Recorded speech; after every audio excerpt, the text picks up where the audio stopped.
নানা অনিশ্চয়তা সত্ত্বেও জুলাই সনদ স্বাক্ষর হওয়াকে ইতিবাচকভাবে দেখছেন দেশের সাধারণ মানুষ। এই সনদ বাস্তবায়ন হলে আর কেউ স্বৈরতন্ত্রের মুখোশ পরে ক্ষমতা দখল করতে পারবে না বলেই বিশ্বাস তাদের। অন্যদিকে সনদে স্বাক্ষর না করা জাতীয় নাগরিক পার্টি বলছে, আইনি বৈধতা ছাড়া এই দলিল একটি রাজনৈতিক সমঝোতা ছাড়া আর কিছুই নয়। বিস্তারিত মাহি হাসানের রিপোর্টে। ২৪-এর জুলাই অভ্যুত্থান পরবর্তী বাংলাদেশের অন্যতম বড় অর্জন হিসেবে দেখা হচ্ছে জুলাই সনদকে। ভবিষ্যৎ সরকারের রাষ্ট্র সংস্কারের রূপরেখা নির্ধারণ সংক্রান্ত এই সনদে শুক্রবার স্বাক্ষর করে বিএনপি ও জামায়াতে ইসলামী সহ ২৪টি রাজনৈতিক দল। এক বছর ধরে আলোচনায় থাকা জুলাই সনদে আসলে কি আছে, সাধারণ মানুষের চাওয়া পাওয়াই বা কতটা প্রতিফলিত হয়েছে এই সনদে, এই ঐতিহাসিক দলিল নিয়ে মিশ্র প্রতিক্রিয়া জানিয়েছে সাধারণ মানুষ।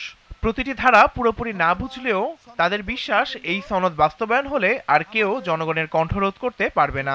জুলাই সনদের মধ্যে হচ্ছে ফ্যাসিস্টের বিষয়ে আলোচনা করা হয়েছে, সংস্কার নিয়ে আলোচনা করা হয়েছে। এখন আমাদের সংস্কার দরকার। যদি এটা আপনার আইনি ভিত্তি পায় তাহলে ভালো হবে, যাতে কেউ আর হাসিনার মতো দানব হয়ে উঠতে না পারে। জুলাই সনদ যদি বাস্তবায়ন করা হয় তাহলে স্বৈরশাসক আর আগাতে পারবে না। প্রতিটা দল যারা আছে তারা যাতে এটা একসেপ্ট করে যাতে এটা বাস্তবায়নটা হয়। তবে সনদ স্বাক্ষর অনুষ্ঠানে যায়নি জুলাই অভ্যুত্থানে নেতৃত্ব দানকারী তরুণদের রাজনৈতিক দল জাতীয় নাগরিক পার্টি। সনদে স্বাক্ষরের আগে আইনি ভিত্তির নিশ্চয়তা চায় দলটি। যে চুক্তিটি হয়েছে এটি একটি রাজনৈতিক সমঝোতা, এর কোনো আইনি ভিত্তি নাই এবং এর কোনো সাংবিধানিক কোনো গ্রহণযোগ্যতা তৈরি এখন পর্যন্ত হয়নি। তাই আমরা বললাম, এগুলো যদি অবিলম্বে কার্যকর না করা হয় তাহলে এখানে শুধুমাত্র ফটো সেশনের জন্য আমাদের গিয়ে লাভ নেই।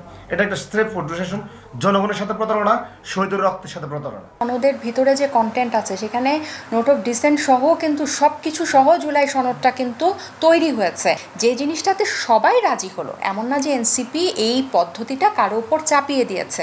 তাহলে এটা সবাই আলোচনা করে কিন্তু এটাতে রাজি হলো, তাহলে কেন এটা অন্তর্ভুক্ত হলো না? স্বাক্ষর করব না বা এটার এগেনস্টে চলে যাওয়া, এই ধরনের মনোভাব কিন্তু আমাদের নাই। আমরা আলোচনায় অংশ নেব এবং এটা অন্তর্ভুক্ত হবে, এবং সরকারের পক্ষ থেকেও ঐক্যমত্য কমিশনের পক্ষ থেকেও বলা হয়েছে তারা বাস্তবায়ন পদ্ধতিটা অন্তর্ভুক্ত করবে।